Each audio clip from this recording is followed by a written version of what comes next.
Kamusta mahal at mahalagang mga manonood, maligayang pagdating sa aking channel. Nandito akong muli kasama ang isang magandang Tagbabuyak Ustan at Engin Ekürek video. Ang matagumpay na aktres ng Turkey na si Tagbabuyak Ustan ay gumawa ng nakakagulat na mga pahayag tungkol sa buhay pag-ibig ng kanyang anak sa kanyang kamakailang video. Ang ina ng sikat na aktres ay nagpahayag na ang kanyang anak na babae ay talagang nagmamahal sa isang lalaki sa kanyang buhay at ang lalaking iyon ay si Engin Ekürek. Ang relasyon sa pagitan ni Tagbabuyak Ustan at Engin Ekürek, na ang mga sikat na pangalan ay hayagang pinag-usapan sa mundo ng telebisyon ng Turkey sa loob ng maraming taon, ay naging isa sa mga paksang kinaiinisan ng mga tagahanga. Gayunpaman, dahil ang mag-asawa ay palaging ginusto na panatilihing lihim ang kanilang pribadong buhay, hindi gaanong isinapubliko ang tungkol dito. Hanggang sa binasag ng ina ni Tagbabuyak Ustan ang katahimikan. Ayon sa mga pahayag ng ina, bagaman maraming karelasyon si Tagbabuyak Ustan sa kanyang buhay, si Engel lang ang tunay niyang minamahal.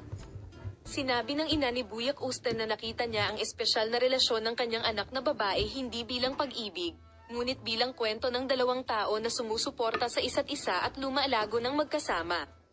Sinabi niya na ang harmonya ng dalawa sa set ay makikita rin sa kanilang mga pribadong buhay, at ang kanilang pagmamahal sa isa't isa ay nagpatuloy hindi lamang sa harap ng screen kundi maging sa kanilang tunay na buhay. Mayroong mga haka-haka tungkol sa relasyon sa pagitan ng Tagbabuyak Ustan at Engin Ekürek sa mahabang panahon. Gayunpaman, ang parehong aktor ay nanatiling tahimik sa isyong ito, na iniiwan ng mundo ng magazine na nagtataka. Kahit na ikinagulat ng kanyang mga tagahanga ang mga pahayag ng ina, binigyan din nila ng liwanag ang pribadong buhay ng dalawa.